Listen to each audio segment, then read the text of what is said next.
What's up, y'all? This is Man of the Sun, and I'm going to give y'all some tips and tricks for Freestyle 2. A lot of players on Freestyle 2 have always asked, or at least said out loud, how can I get better on individual defense? Well, I'm not going to tell you step by step on how you should play, but I am going to show you the many options that are out there that you could put into your arsenal. An opponent cannot score or pass the ball until they receive the ball. So if the opponent that you're guarding is without the ball, you can deny the entry pass to this person by interfering or placing your character in the passing lane. Fronting or placing your character right in front of your opponent increases your chance of deflecting the ball for stealing or intercepting the ball. Now, the cons or the disadvantages of using this tactic can result in a high percentage shot, a cut straight to the basket, or a drive lane for the opponent. So use it at your own discretion.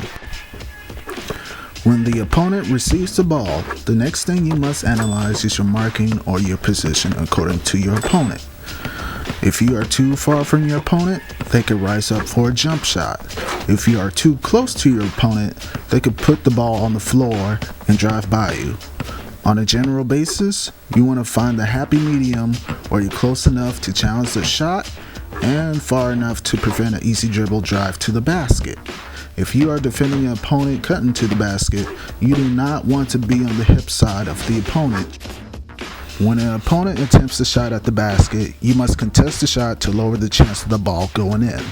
Keys in getting the most out of the contest is having your character in range to contest the shot, reading the planting of the feet, and reading the feet leaving off the ground for a shot.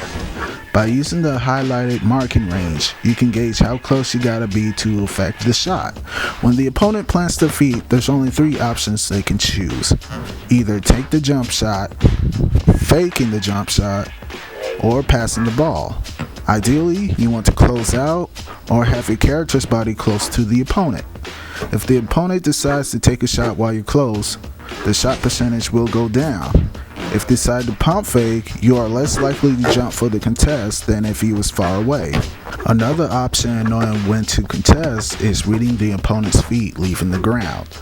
If the opponent is taking a straight vertical jump shot, which usually happens in the mid to long range, watch the feet and do not fall for the pump fake.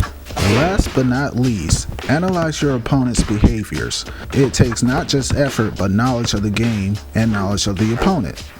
If your opponent favors or has a strength, you want to take those things away from them.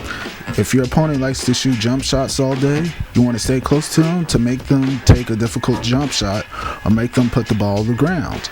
If your opponent likes to dribble and drive for a dunk or a layup, you want to back up to contain the dribble and or influence them to take a jump shot because it is not their strength.